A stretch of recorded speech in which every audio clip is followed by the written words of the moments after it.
Hello there and welcome.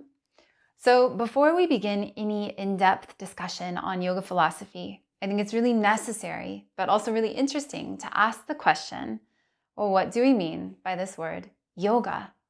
And many students of yoga have heard that it means to yoke or to unite or to bring two things together. And although this is a correct definition, it doesn't really give us the full spectrum of what this word yoga entails.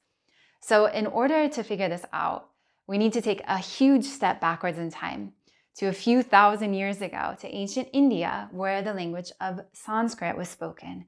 And the word yoga meant to yoke or to join or to find union between two things. And in this time, it probably meant to join a wild animal to an object, like an ox to a farming cart or a war horse to a chariot. So in order to take this big and strong and wild by nature creature and attach it to something that we are hoping to use for our personal gain, we needed some sort of technique or a method. And the Sanskrit dictionary defines yoga as the act of yoking, joining, attaching, harnessing, and then also a means, a device, a way, a manner, or a method. So a manner or a method of attaching or joining. And in this way, we see that the charioteer, for example, needed a certain technique, a certain method to take this naturally wild creature and hook it up to the chariot. In the same way, the yogi needs to learn how to tame the wild beast that is the mind, that is the consciousness, in order to connect with the true self, the true spirit, or the divine.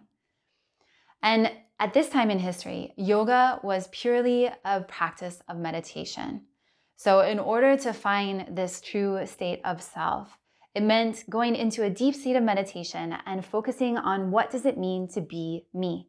What does it mean to be human? Who am I? And what is this thing that is the divine? Now, if we fast forward a few thousand years to the modern times, and we go to a modern yoga studio, we see that this focus of taming isn't so much about the mind anymore, but it's much more about taming the body. And in my opinion, yoga is a mix of these two things. It's a taming of the body, but also a taming of the mind. And we do this complete practice in order to connect with our true nature, which is divine. And I think many of us have felt at one time or another this feeling that we are bigger than the biggest blue sky and more vast than the biggest, deepest ocean in the world. And we felt this moment of power within us, this moment of divinity in states of flow, or in moments of pure beauty, or whenever we close our eyes and really go deep inside in a state of stillness and peace, and we see what it feels to be powerful and to be alive.